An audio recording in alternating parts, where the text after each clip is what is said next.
100% is frustration. You know who else is frustrated? Tick Segerlund's good friends at the Las Vegas Review-Journal's editorial board after Eric Hartley reported some of these things from the RJ. Here's what they wrote in an editorial. It's been more than 2 years since the legislature passed a bill that allowed retail sales of marijuana to registered patients with a doctor's prescription.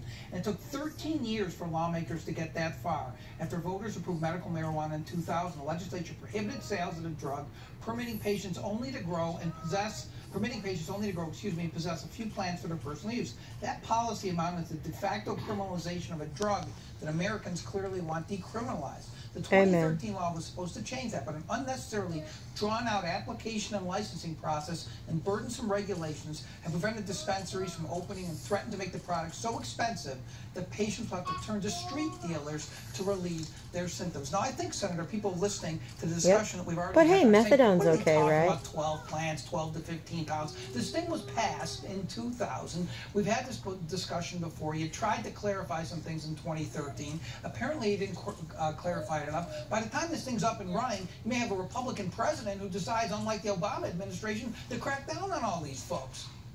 Oh, please, I'm Republican. If it could have been made better, I wish I could have done it. But, you know, we helped see another problem. How about everybody something stupid? Issue. We fixed that for them. You know, we're just asking to have a little help on our side. I mean, Yeah, again, we're not talking how about everybody use the science? We're not talking about forever. We're just talking about this window until Instead of propaganda bull. Let's get some of this stuff out of the hands of the home grows. It's already there. Get it out. Sell it to the patients. It's a tax it, so we're getting taxes on it. And we have a system that we can see if it works. Decriminalize the damn thing. The Period. tax issue to me is, you know, that's a red herring because, you know, as far Science as backs it's it. recreational and you're talking about the tax revenue, that's one thing. No. If this is truly medicinal, as I believe that this original part is supposed to be, I'm not worried about the taxes. Honey, no. Any right now I'm involved in Tylenol or cough syrups. I mean, that's what it's supposed to be. It's supposed to be medicinal product or prescription. You get. Honey, you know those music notes just as well as I do.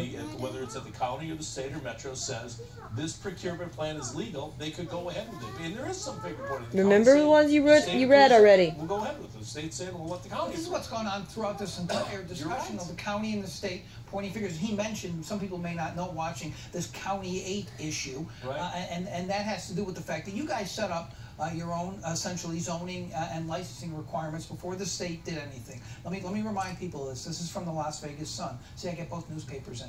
This caused problems when the state and county disagreed on which businesses should be awarded one of the limited number of dispensary licenses. Two sides agreed on only 10 of the 18 licenses designated for unincorporated Clark County, leaving 8 dispensaries, these are the ones that are in limbo, with state approval but no county license, and 8 others with sign-off from the county, not the state. The schism went to lawsuits, put 16 applicants in legal limbo for the last 7 months, although a new law passed by the legislature during the most recent session is expected to resolve that issue, while all 16 to begin operating later this year. Another key process, writing the rules for independent testing laboratories, didn't begin until January of this year, with regulations being finalized only in the last week. It's a serious question, Commissioner. Do you think the county made all of this worse by going first, by taking the bull by the horns, by licensing these people before the state actually ranked them? So you had these 8 that were suddenly in limbo, and then they had to get juiced through the legislature. Absolutely not. Had we not done what we did, I still don't think the state would have come forward. Really? For these. I mean, we waited and waited and waited,